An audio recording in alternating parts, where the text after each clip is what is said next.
Le Point Bourse vous est présenté par Bourse Direct.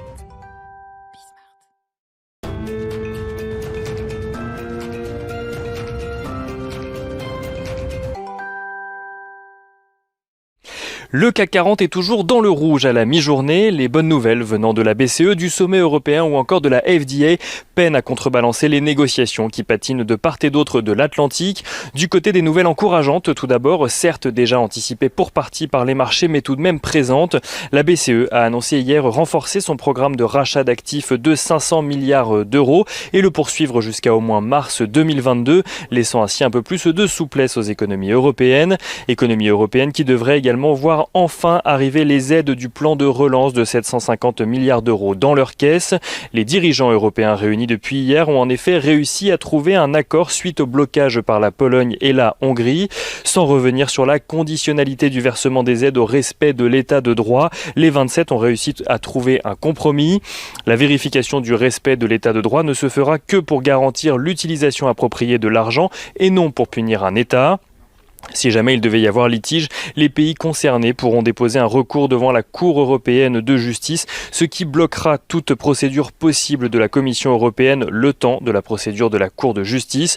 En substance donc, la Pologne et la Hongrie ont accepté le conditionnement des aides à l'état de droit en échange d'avoir la possibilité de faire les recours nécessaires pour ralentir les procédures.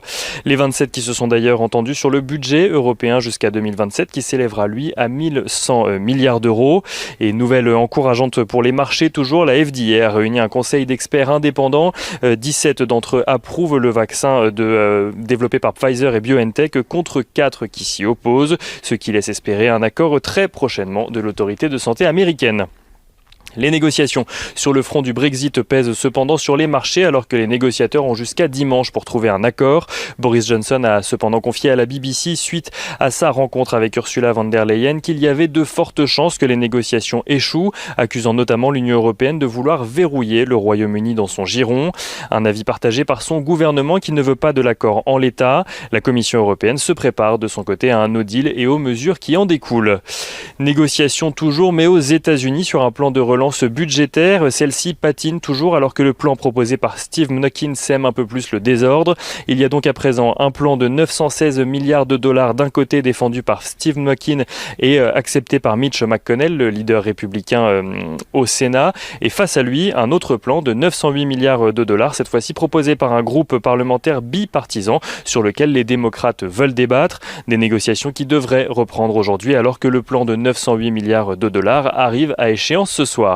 Du côté des valeurs à présent à la Bourse de Paris, Sanofi figure parmi les plus fortes baisses du CAC 40 à la mi-journée. Le groupe qui développe un candidat vaccin contre la Covid-19 avec GSK a reporté à fin 2021 la sortie de celui-ci. La réponse immunitaire adulte serait pour l'heure insuffisante. Et on notera également Kering qui annonce verser un acompte sur le dividende de 2020 de 2,5 € par action, un acompte qui sera versé au mois de janvier.